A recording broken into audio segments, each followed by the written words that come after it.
Hello, ma'am. Kumusta po kayo? Okay naman po.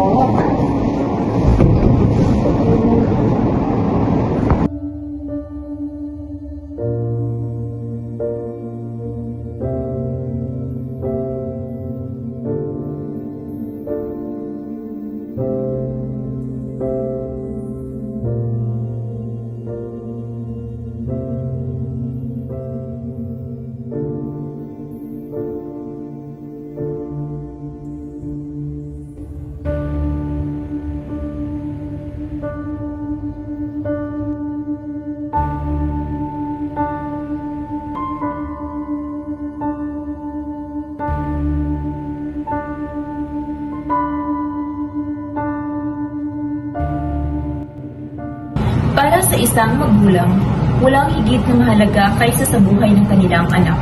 Pero paano kung ang mismong paniniwala na binubuo sa kanilang pagkatao ang humigil sa kanila na mailigtas ito?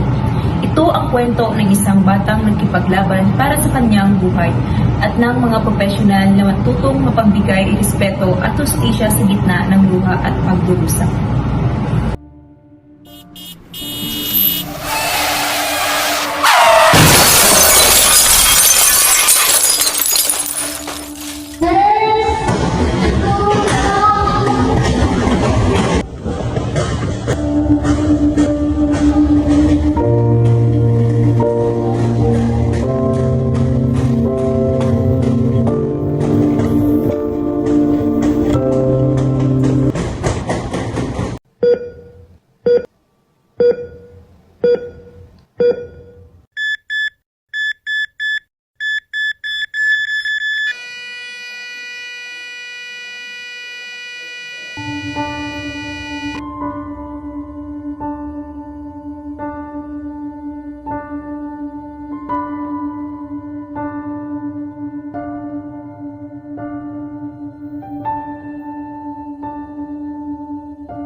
Kamusta ang lagay ng pasyente? Unconscious po po yung choco.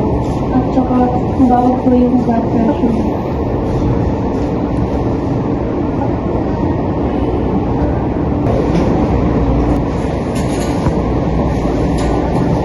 Dok, kamusta po yung anak namin? Kayo po ba ang ina ng pasyente? Yes po. Kailangan na po ng blood transfusion sa patient po. Hindi pwede, Dok. Hindi pwede. Labag yun sa paniniwala namin.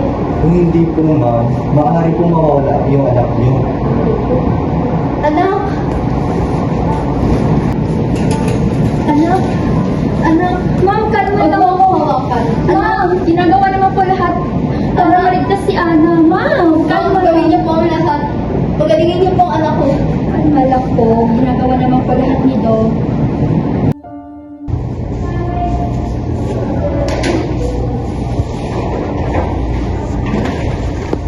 Doon naawa po talaga ako sa pasyente. Ano yung dapat natin gawin?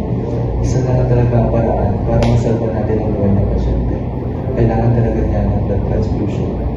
Para magawa natin to, kailangan mong kausapin ng ina ng pasyente para maintindihan niya at para pumayag siya sa gagawin natin sa anak. Sige po, Doc. Subukan mo po kausapin ng ina ng pasyente. Thank you po, Doc. Excuse me po. Ma'am, pwede po kita makausap kahit saglit lang po? Ano po yun? Ma'am, nakikiusap po ako. Ramdam ko po yung takot ninyo at yung paniniwala niyo po.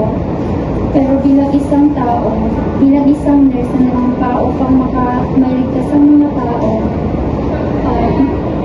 ito na lang po yung pag-asang mayroon si Ana para mailigtas po siya. Gusto po. Bakit ganito? Sige po. Kung ito lang po ang tanging paraan, kahit masakit, kahit laban, nurse, pagalingin niyo po ang anak ko. Ramdam ko po ang sakit ninyo. Ramdam ko po ang pagmamalay niyo bilang isang magulang. Pero gagawin po namin ang lahat para maligtas natin si Ana. Maraming salamat, nurse. Sa gitna ng pagkakaiba-iba ng kultura at pananampalataya, naroon ang tungkulin ng isang profesional na hindi lang mag-alaga, kundi umunawa. Dahil ang tunay na malasakit, higit pa sa medisina, ay nakaugat sa respeto at katarungan. Sa dulo, lahat tayo nag-iisa, nagmamahalan, nagmamalasakit at umaasang mabuhay.